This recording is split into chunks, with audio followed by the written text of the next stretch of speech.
Hello guys, my name is Tanuja Sharma. I am your chemistry teacher and welcome to CTS. आज का हमारा lecture होने वाला है केमिकल काइनेटिक्स का। टॉपिक है कॉन्जिक्यूटिव रिएक्शंस। बेटा इस कॉन्जिक्यूटिव रिएक्शंस जो हैं इनको हम सीक्वेंशियल रिएक्शंस भी कहते हैं। सीक्वेंशियल रिएक्शन, कॉन्जिक्यूटिव रिएक्शंस मतलब क्या होता है इनका मतलब समझो। देखो, those reactions which occur in a series, ठीक है, रिएक्शन इन सीरीज, जो रिएक्शन क्या हो रही हो, सीरीज में हो रही हो। सीरीज में होने का क्या मतलब है, चलो समझते हैं। देखो, suppose there is a reaction कि हमारा ए से पहले बनता है बी और उस बी से बनता है सी, यानी कि आप डायरेक्टली ए से सी नहीं पा रहे, आपको क्या मिल रहा है, पहले ए से बी बनाना पड़ेगा और बनाना पड़ेगा नहीं, वो बन ही रहा है ऐसे, ठीक है। तो ए से पहले बन रहा है बी और बी से क्या बन रहा है, सी।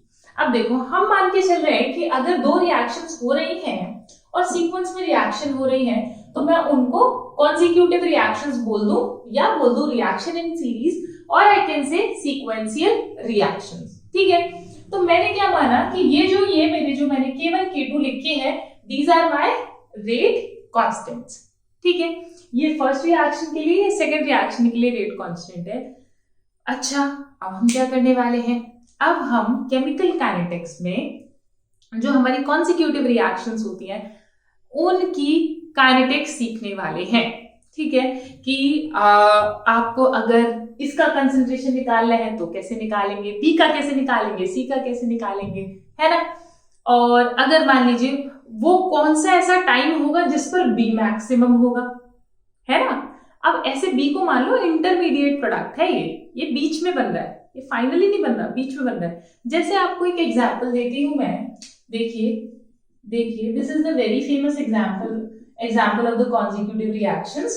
देखिए, ये पहले क्या बनता है बेटा, यहां से एसिटाल्डिहाइड बनता है और फिर एसिटाल्डिहाइड अगली ये जो नेक्स्ट रिएक्शन हमारी आती है इससे हमें देता है CH4+CO, यानी कि यहां से ये डायरेक्टली ना बन के क्या हो गया, पहले हमारा एसिटाल्डिहाइड बना और एसिटाल्डिहाइड से हमें मीथेन और कार्बन मोनोऑक्साइड मिली, ठीक है, क्लियर, ओके। अब हमें क्या क्या पढ़ना है, ABC। अगर हमें इनका कंसंट्रेशन पूछ लिया जाए पेपर में तो हम कैसे निकालेंगे, वो कौन सा टाइम होगा जिस पर बी मैक्सिमम होगा, और क्या इनके कोई ग्राफ भी होते हैं, क्योंकि पूरी केमिकल काइनेटिक्स में हमने सबके ग्राफ देखे हैं तो इसके भी देखने जरूरी हैं, ठीक है। And this topic is very very important for your competitive exam, तो इस टॉपिक को छोड़कर मत जाना, ठीक है। तो चलो अब आगे बढ़ते हैं बेटा। अगर मैं आपसे पूछूं कि मुझे ये जो ए है मेरा, ये क्या हो रहा है, जल्दी बताओ, डिकम्पोज ना, ये तो डिकम्पोज हो रहा है। तो अगर मैं तुमसे पूछूं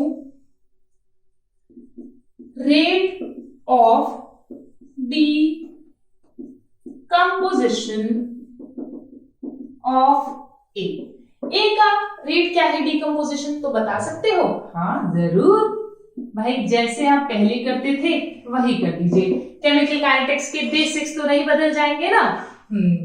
तो ये क्या हो गया, माइनस लगाया क्योंकि मैंने रेट ऑफ डिकम्पोजिशन है या रेट ऑफ डिसअपीयरेंस है, ए डिसअपीयर हो रहा है तो मेरा माइनस लग गया। और अब मैं सामने क्या लिखूंगी बेटा, इसका रेट कांस्टेंट और जिस पर ये डिपेंड है, ठीक है। तो ये हो गया मेरा रेट ऑफ डिकम्पोजिशन ऑफ ए। ऐसे ही बिल्कुल अगर मैं रेट ऑफ, भाई ये तो फॉर्म हो रहा है ना, ये तो फॉर्मेशन है, अगर मैं इस रिएक्शन की बात करूंगी तो इस रिएक्शन में बी तो फॉर्म हो रहा है ना। तो अगर बी फॉर्म हो रहा है, देखो बेटा यहाँ बी फॉर्म हो रहा है और यहाँ देखो इस रिएक्शन में तो बी बन रहा है और इस रिएक्शन में बी डिकम्पोज हो रहा है। तो ओवरऑल जब मैं rate of formation of B निकालूंगी तो वो मेरा क्या होगा बेटा, क्या होगा, K1 A।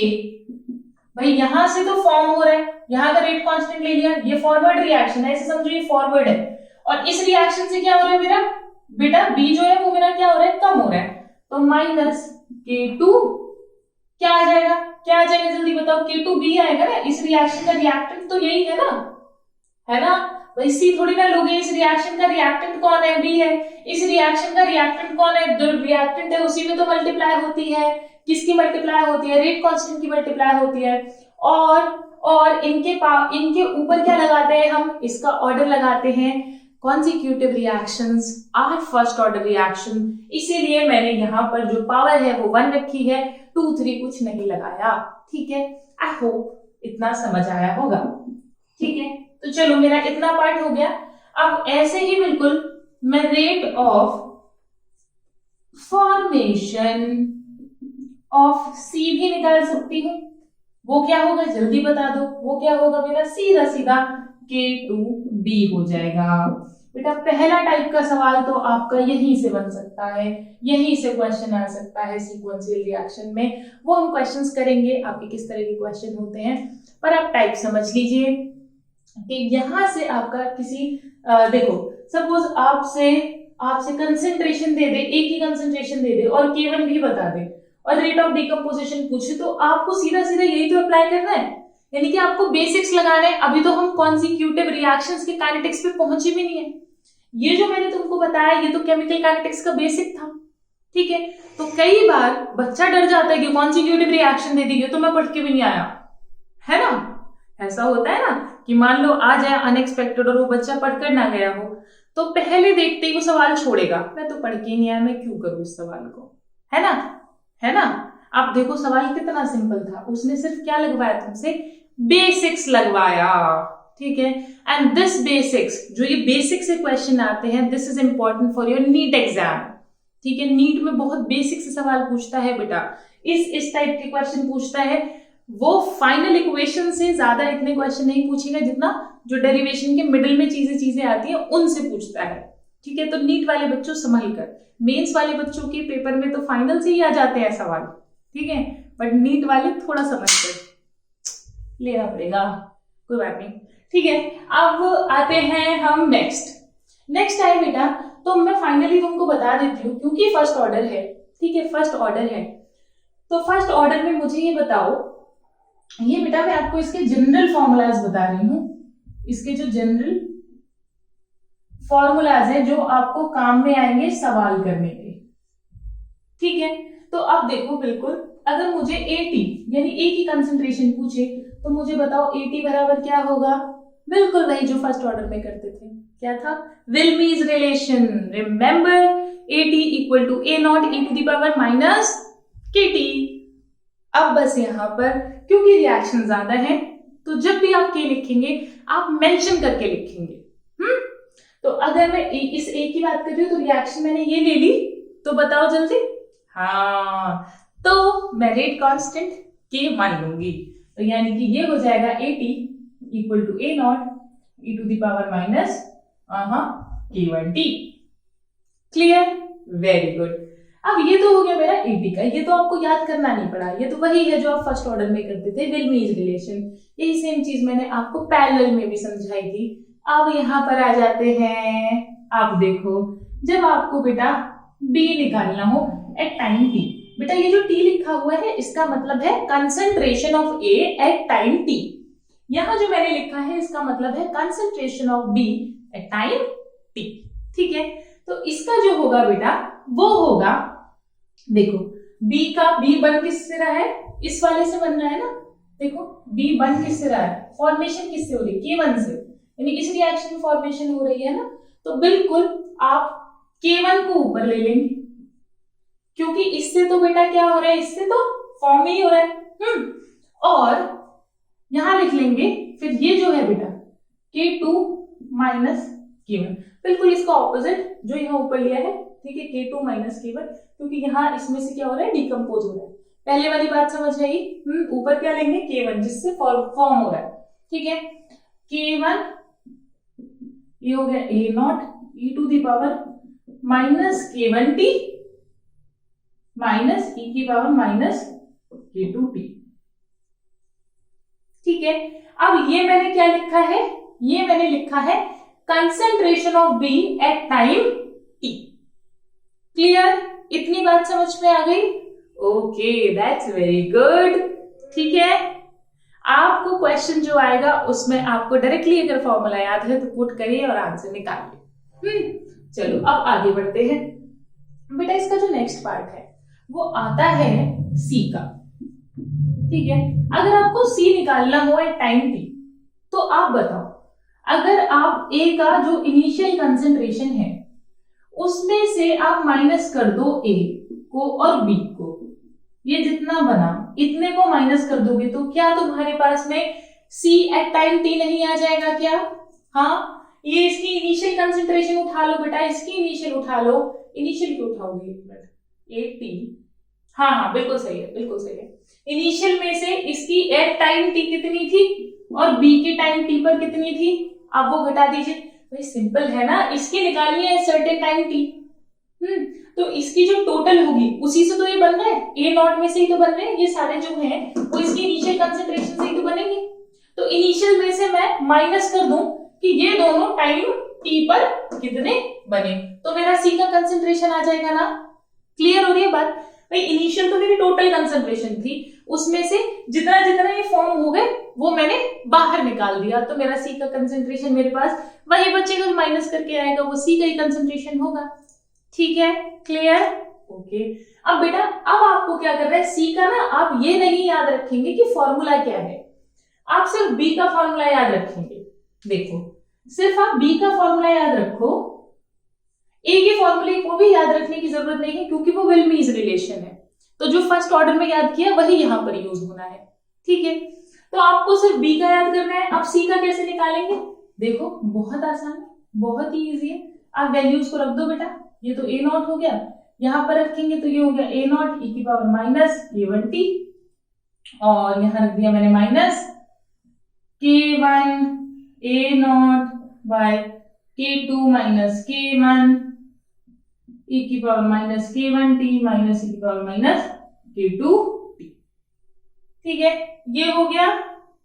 हाँ, अब ये लगाया मैंने होल ब्रैकेट, ये मैंने लगा दिया होल ब्रैकेट।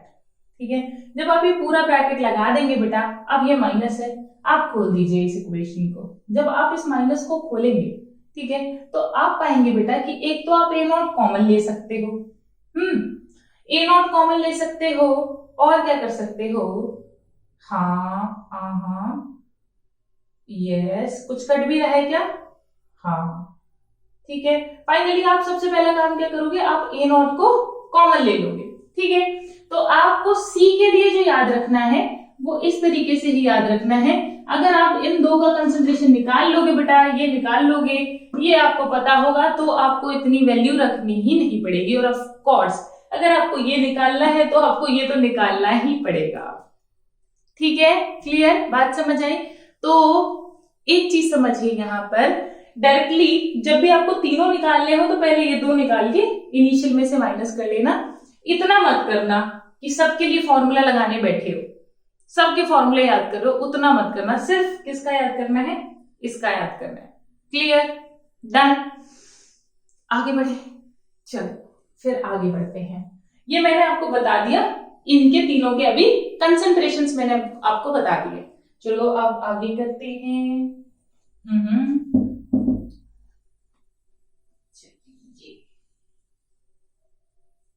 देखो बेटा, अब आपसे नेक्स्ट जो फॉर्मूला मेरा आता है वो आता है बी मैक्सिमम का, कि आपका बी मैक्सिमम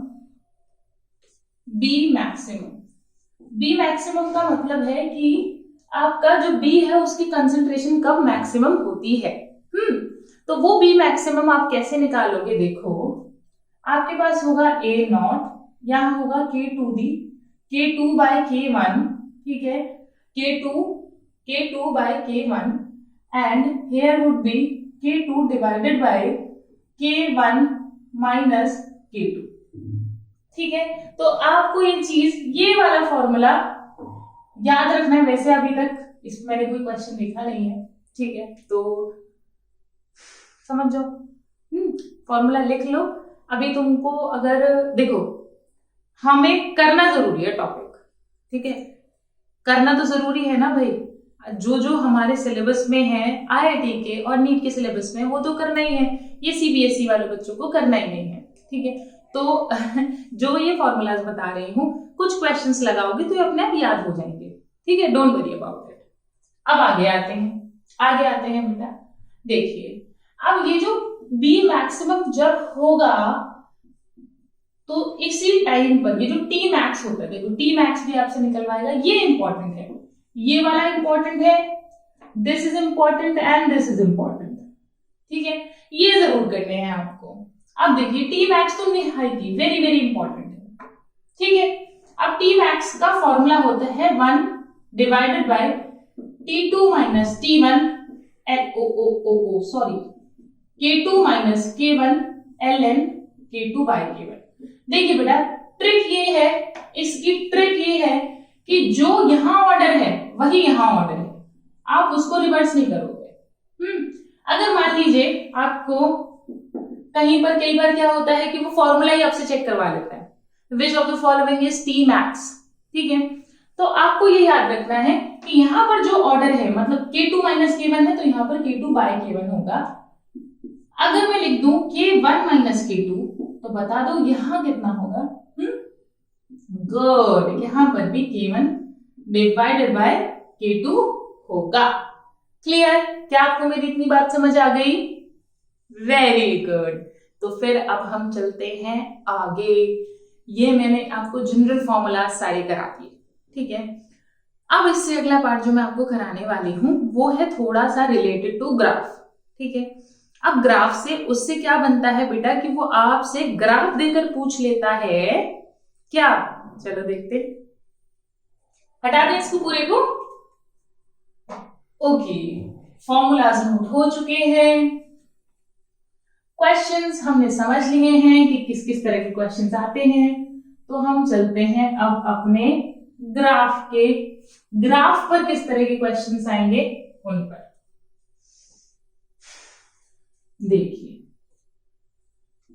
देखिए बेटा, आपको मैंने कहा A से बनेगा B और B से बनेगा C। यहां है ये मेरा K1, यहां है मेरा K2। मैंने क्या सीख लिया अभी तक, मैंने आपको क्या सिखा दिया, मैंने आपको इनके कंसंट्रेशंस निकालिए सिखा दिए, मैंने आपको बता दिया कि B मैक्सिमम कब होगा और मैंने आपको ये बता दिया कि T मैक्स कैसे निकालते हैं। भाई T मैक्स क्या हो गया, मैक्सिमम टाइम ना, मैक्सिमम टाइम। अब देखो B मैक्स क्या है, मैक्सिमम कंसेंट्रेशन ऑफ B। तो B की मैक्सिमम कंसेंट्रेशन होने में कितना टाइम लगेगा, दैट वुड बी मैक्स, ठीक है। चलो अब आगे आते हैं, देखिए ये हो गया K1, ये हो गया K2। अब यहाँ पर बेटा मेरे बड़े बड़े प्यारे से दो केस बनते हैं। सबसे पहला केस, ये टॉपिक को ध्यान से समझना बेटा, ये बाकी कॉन्सेप्ट भी आपके क्लियर करेगा। बहुत छोटा सा क्वेश्चन लग सकता है इसमें से, बड़ा ना पूछे, छोटा सा पूछ ले, बेसिक समझना है यहाँ पर।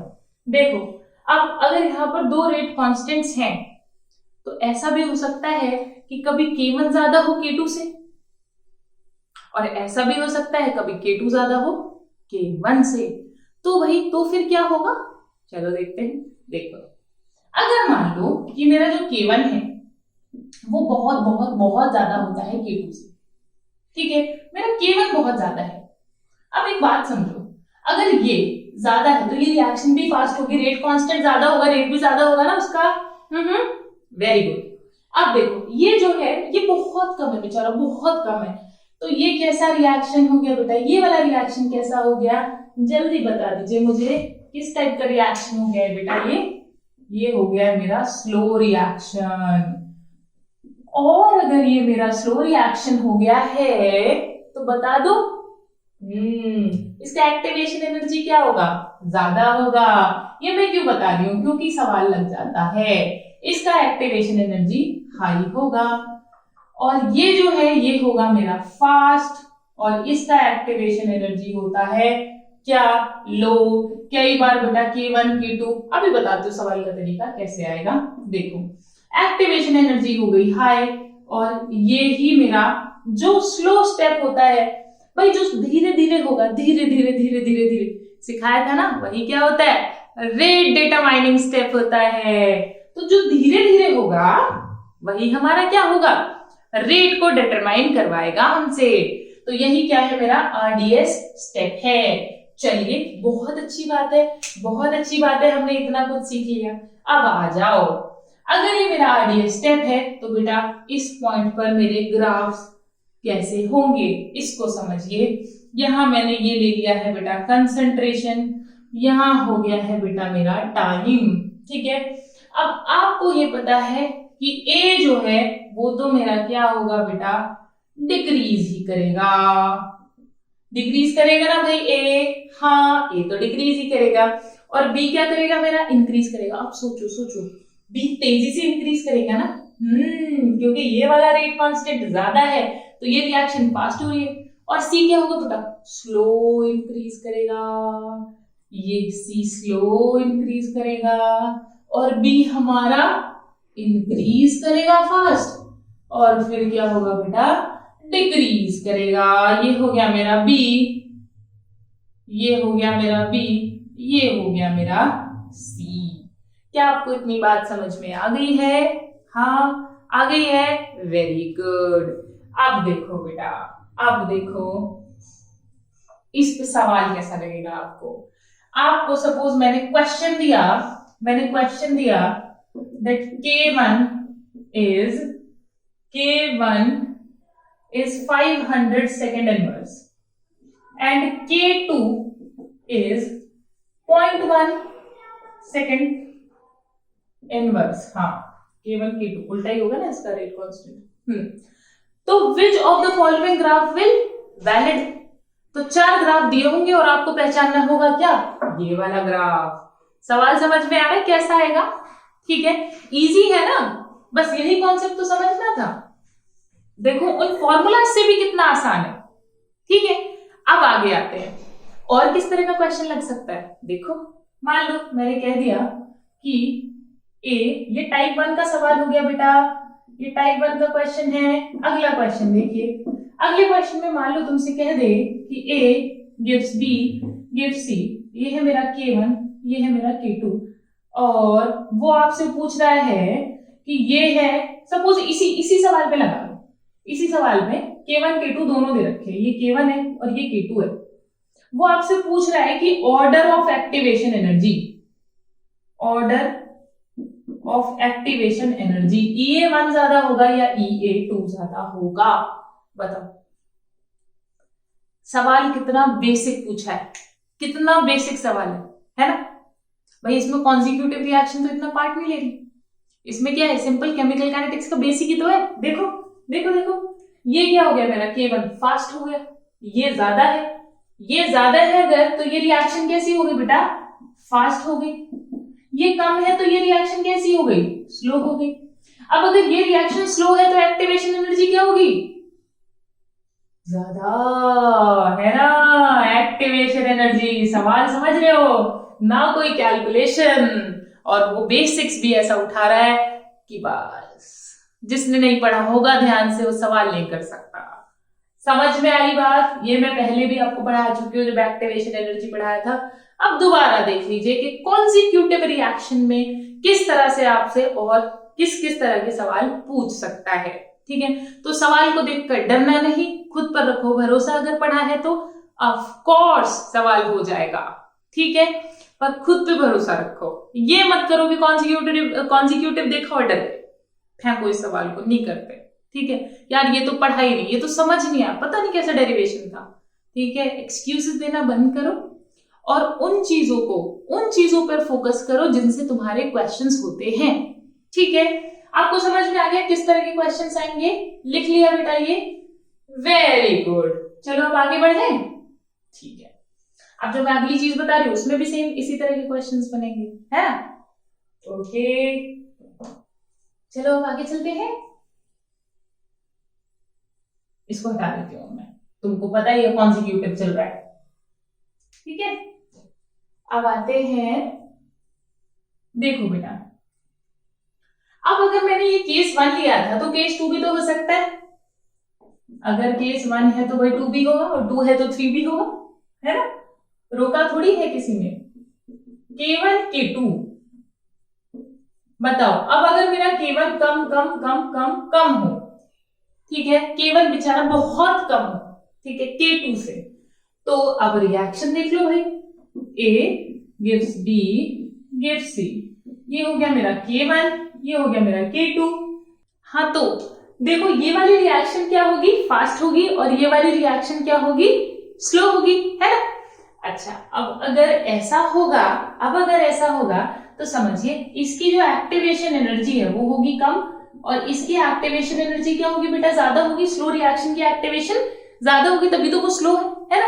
और जो स्लो स्टेप होता है वही क्या होता है आपका, रेट डिटरमाइनिंग स्टेप, यानी कि RDS, ठीक है।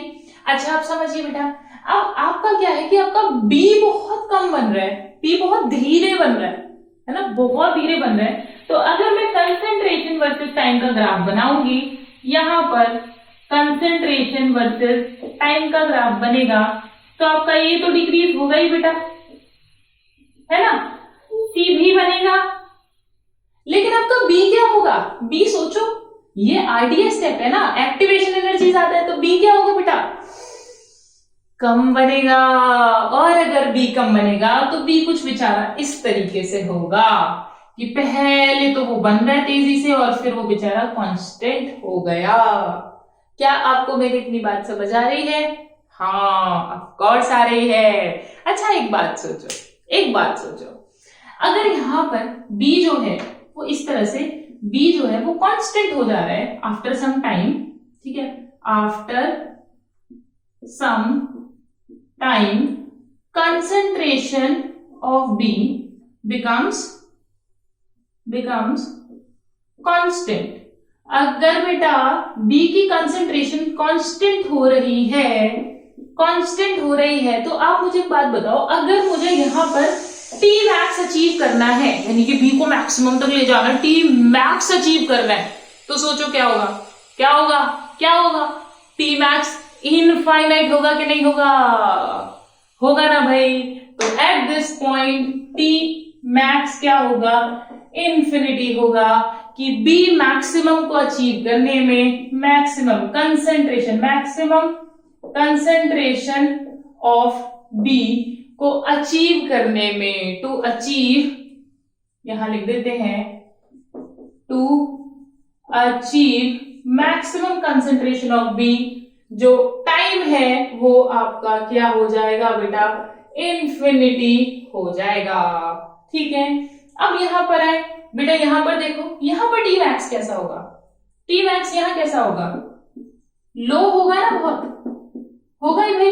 देखो T मैक्स का फॉर्मूला क्या था, T मैक्स का था formula K2 minus K1 ln K2 by K1, ठीक है। अब यहां समझो K2 बेचारा कितना कम है, K2 बेचारा कितना कम है दोनों जगह, तो ये T मैक्स की वैल्यू कैसी आ जाएगी बेटा, लो आ जाएगी। नेक्स्ट टाइप का सवाल आपसे यहीं से बनता है बेटा, वो आपसे ग्राफ देकर पूछ ले T मैक्स लो किस में होगा, T मैक्स इन्फिनिटी किस में होगा। क्या आपको इतनी बात समझ में आ रही है?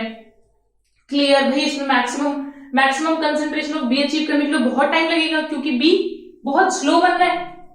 क्लियर, ग्राफ समझ आ गया बेटा? ओके।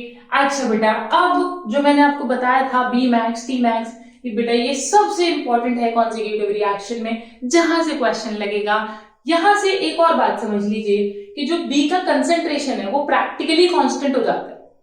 B का जो कंसेंट्रेशन है वो प्रैक्टिकली हम कैसा ले लेते हैं बेटा, कांस्टेंट ले लेते हैं। ये मैंने लिखा ही है यहाँ पर, है ना, कि B is very small, practically becomes constant, ठीक है।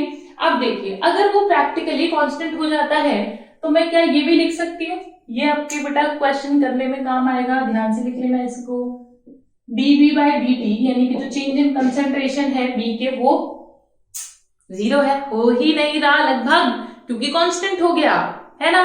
तो अब याद करो कि जब आपने dB by dt लिखा था, इसका इनिशियली जब मैंने आपको लिखवाया था तो कैसे लिखवाया था, याद करो, dB by dt कैसे लिखवाया था, जल्दी याद करो बेटा, कि ये तो बेटा फॉर्म हो रहा है, ये तो फॉर्म हो रहा है, तो ये क्या हो गया मेरा K1A, और यहां से क्या हो रहा है बेटा, B डिकम्पोज हो रहा है, तो माइनस K2B, है ना। इससे ये यही क्या हो गया मेरा, रेट हो गया। अब ये अगर मेरा 0 है, ठीक है, वो कह रहा है प्रैक्टिकली लिख लेना, ठीक है, प्रैक्टिकली क्या हो गया, कांस्टेंट हो गया अगर, तो इसको मैंने 0 ले लिया, तो बताइए जरा K1A बराबर K2B, और B का कंसेंट्रेशन बराबर क्या आ गया, K1/K2A। क्लियर, ये वाली चीज भी बेटा आप याद रखेंगे, ठीक है। और ग्राफ तो बेटा भूलने ही नहीं है, ग्राफ तो भूलने ही नहीं है। अगर आप ये टॉपिक कर रहे हैं इसका मतलब ग्राफ तो बिल्कुल नहीं भूलने हैं, ठीक है। चलो आगे आते हैं। ये सारा मैंने पार्ट पढ़ा दिया, ग्राफ क्लियर कर दिया। मैं इंपॉर्टेंट मार्क कर रही हूं बेटा, ये ब्लू से जो इंपॉर्टेंट मार्क किए हुए हैं, और टी मैक्स की वैल्यू, ठीक है। बी मैक्स का कंसेंट्रेशन याद है, टी मैक्स याद है। अच्छा बेटा, कई बार क्या पूछ लेता है कि वो आपसे ग्राफ पूछ लेता है कि कौन से ग्राफ में बी मैक्सिमम जा रहा है, ठीक है। तो उसका जो ग्राफ आएगा वो कुछ इस तरीके से उसका ग्राफ आता है। मैं एक बार बनाकर दिखा देती हूँ आपको। आई होप ये लिख लिया होगा तुम लोगों ने। देखो, याद करो, ये सब के बाद में बेटा समरी डाल के लिख लेना, फॉर्मूलाज लास्ट में बिल्कुल शॉर्ट नोट में आधे पेज में समरी बना लेना बेटा इसकी, कॉन्जिक्यूटिव रिएक्शंस की। देखो याद करो, टी मैक्स क्या पढ़ा था तुमको, 1/K2 minus K1 ln K2/K1, ठीक है, ओहो K2/K1, ठीक है। बी मैक्स क्या पढ़ाया था, क्या था बेटा, B max maximum concentration K1 से बन रहा था, तो K1 A0, ठीक है। और यहां हो रहा था तुम्हारा K2 माइनस K1, यही था K2 माइनस A0। मैं तो बी मैक्स नहीं लिखी, बी का फॉर्मूला लिखने लगी, बी मैक्स लिखना था। बी मैक्स होगा आपका A0 K2/K1 K2 divided by K1 minus K2, ठीक है। क्लियर, ये आपका बी मैक्स का फॉर्मूला, ये आपका टी मैक्स का फॉर्मूला, और इसका ग्राफ देखेंगे बेटा, कंसेंट्रेशन वर्सेस टाइम का ग्राफ। ए तो आपका डिक्रीज होगा बेचारा क्योंकि रिएक्टेंट है, सी आपका बढ़ेगा क्योंकि बेचारा प्रोडक्ट है, ठीक है, क्योंकि बेचारा प्रोडक्ट है। ये कैसा करंट लगा सीधा, देखो। और बी होगा बेटा कुछ इस तरीके से कि पहले वो बढ़ेगा, देखो बेटा ध्यान से देखो, पहले वो बढ़ेगा और बढ़ के फिर क्या होगा बेटा, बढ़ने के बाद में कम होना शुरू हो जाएगा, क्योंकि सी भी तो बनेगा ना उससे, भाई बी से सी भी तो बनना है, तो बी मैक्सिमम थोड़ी होगा। बी एक बार मैक्स होकर मैक्सिमम कंसेंट्रेशन पाकर फिर क्या हो जाएगा बेटा, डिक्रीज हो जाएगा, यही होगा मेरा बी मैक्स, ठीक है। और यहां तक पहुंचने में जो टाइम लग गया वो हो गया हमारा टी मैक्स। क्लियर, क्या आपको इतनी बात मेरी समझ में आ गई, ग्राफ समझ में आ गया बेटा। ये आपसे प्लॉट पूछ सकता है ये देकर कि इनमें से कौन सा ग्राफ बी मैक्स को रिप्रेजेंट करता है, ठीक है। और इस टाइप का क्वेश्चन आपसे पूछ ले, मान लो मैं इसी में तुमसे एक क्वेश्चन मैं पूछ लेती हूं, आई होप तुमने ये नोट कर लिया होगा। So question is K1 equal to, अब K1 जो है वो है आपका 0.1 सेकेंड, ठीक है, इनवर्स। K2 बराबर है 500 सेकेंड इनवर्स। उल्टा कर दिया बेटा मैंने, K2 अब ज्यादा दे दिया, पहले वाले में K1 ज्यादा दिया था। तो अब वो आपसे पूछ ले कि ग्राफ क्या होगा, तो आप बता सकते हो भाई, ये अगर आपको K1 K2 दे दिया तो आपका ग्राफ कौन सा वैलिड करेगा, जल्दी बताइए सवाल में। ये वाला वैलिड करेगा ना, क्योंकि K2 ज्यादा है, K2 ज्यादा। अब ओके, ग्राफ तो मैंने पूछ लिया आपसे, ग्राफ तो यही बना हुआ था। एक्टिवेशन एनर्जी जल्दी बता दीजिए किसकी ज्यादा होगी, E1 ज्यादा होगी या E2 ज्यादा होगी, बताओ जल्दी। हाँ, वेरी गुड, एक्टिवेशन एनर्जी हमारी K2 की जो होगी वो क्या होगी, कम होगी, और K1 की ज्यादा होगी, ठीक है। तो first type question, second type question, third type question, graph पूछ ले आपसे एक और टाइप का क्वेश्चन, अब अगर मैं आपसे ये ही देकर आपसे पूछ लूं कि मैंने ए की कंसंट्रेशन ऑफ ए इन, इसको हटा रही हूं बेटा मैं, इसको हटा देते हैं इधर वाले को, तो आपको क्वेश्चन का ये टाइप भी पता चल जाएगा कि वो जो मैंने कराया है वो मैंने क्यों कराया है। ठीक है, तो क्वेश्चन यही है बेटा, क्वेश्चन ये गिवन है। अब यहीं पर उसने कुछ एक्स्ट्रा पार्ट दे दिया है कि concentration of A is 0.1 molar when K1 equal to 0.5 second inverse and K2 is 10 second inverse. 10 ले लो, तुम ले लो इसको, 500 ले लो, 500 सेकेंड इनवर्स। ठीक है, और ए का कंसंट्रेशन गिवन है, the concentration of A is 0.1 molar. Find concentration of be in sequential reaction given है बेटा, ए से बी, बी से सी, ये है K1, ये है K2। ठीक है, सवाल समझ में आया? गुड। अब इस क्वेश्चन को देखते ही आपके दिमाग में सबसे पहली चीज टाइप करनी चाहिए, मेरा K1 कम है, मेरा K2 ज्यादा है। K2 ज्यादा है यानी ये रिएक्शन है मेरी फास्ट। ठीक है, ये वाला फास्ट है यानी कि ये वाला सारे चांसेस बन जाते हैं। ओके, अगर ये चांसेस बनते हैं तो मेरा B का फॉर्मूला यहां देख लीजिए बेटा, आप ये ग्राफ निकालेंगे। अब देखो B अब उससे नहीं निकालना है, ठीक है, B अब उससे मत निकालो, इससे निकालो। ठीक है, तो B बराबर मेरा क्या हो जाएगा, देखो बेटा, K1 बाय K2। K1 कितना है 0.5 डिवाइडेड बाय K2 500 और ये हो गया मेरा 0.1। ठीक है, ओके, उससे कब निकालेंगे जब K1 और K2 लगभग सिमिलर हो। ठीक है, तब उससे निकालेंगे। ओके, और ज्यादा या कम है तो आप ये केसेस लगा दोगे। आते हैं B बराबर क्या है, मुझे पता चल जाता है तुम्हारे मन में क्या डाउट आ रहा है। ओके, तो ये हो गया 10 की पावर -1, 10 की पावर -1। मैंने कंसंट्रेशंस कुछ ऐसी दे दी हैं, बट इट्स ओके, B तो वैसे भी इंटरमीडिएट है ना, कम ही बनेगा, है ना। तो 10 की पावर -1, 10 की पावर -4 मोलर। क्या आपको क्लियर हो गया क्वेश्चन किस तरीके से आएंगे? ओके, तो ये था हमारा कॉन्जिक्यूटिव रिएक्शंस का पूरा सेशन। ठीक है, तो अब इस सेशन में मैंने आपको प्रैक्टिस क्वेश्चंस करा दिए और मैंने पूरा समझा दिया कि कॉन्जिक्यूटिव रिएक्शंस पर किस तरह के क्वेश्चंस आ सकते हैं। तो अब मैं मिलूंगी आपसे अगले लेक्चर्स में, तब तक के लिए क्या बोलूं मैं, हंसते रहो, मुस्कुराते रहो, खुश रहो, पढ़ते रहो, आगे बढ़ते रहो। बाय बाय, सब बोल दिया आज मैंने। बाय।